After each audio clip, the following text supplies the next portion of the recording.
Welcome everyone, I'm Ryan Chan, CEO and founder of UpKeep. Today we will embark on a fascinating journey into problem solving, specifically the 5 whys method. We will delve into how this simple yet powerful technique can help maintenance teams get to the heart of their issues. We'll cover its history, its application, and its limitations, and even give you a real-world example of it in action. Stick around to discover how you can apply this approach to your everyday operations. Have you ever wondered why something went wrong in your facility and wished you could get to the root cause of the problem? Well, that's where the 5 whys method comes in handy. This technique, also known as 5 whys analysis, or simply 5 why, is a tool that maintenance teams can use to dig deeper into the cause of a problem.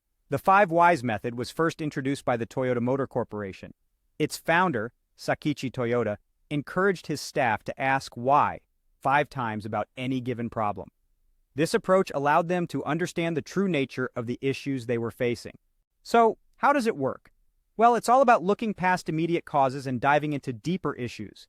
For example, if something happened, you ask why. The answer to that question might be because of another event, so you ask why that event happened. This process continues until a root cause is discovered. Now, it's important to note that the 5 whys method is not suitable for every problem. It works best for simple issues with a single cause, less critical processes, and problems arising from human factors. It's not well suited for complex problems with multiple factors. So, how do you perform a 5 whys analysis? Here are some steps to guide you.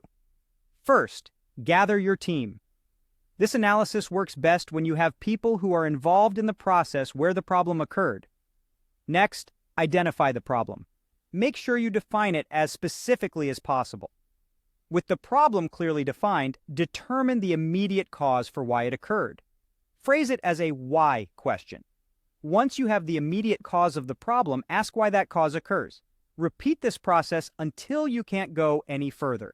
Usually, after asking why 5 times, you'll have gotten down to the root cause. With the root cause in hand, you'll be ready to create countermeasures to prevent the problem from occurring again in the future. Finally, track the results.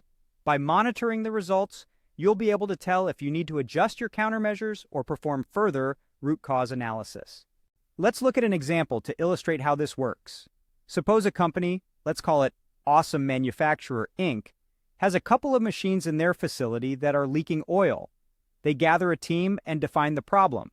Then they start asking why it's happening. They discover that the machines are leaking oil because the seals have deteriorated.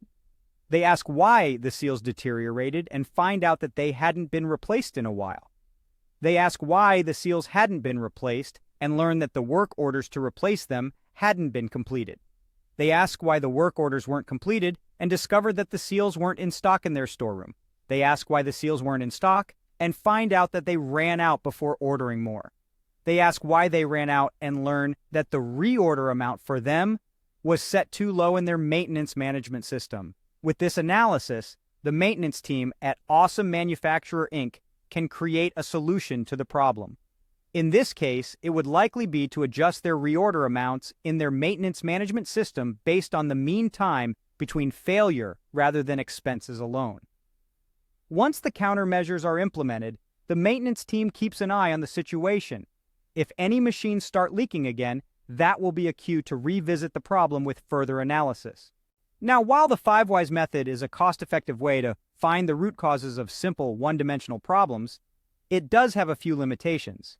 It's not well suited to complex issues with multiple contributing factors, or for problems that span multiple departments.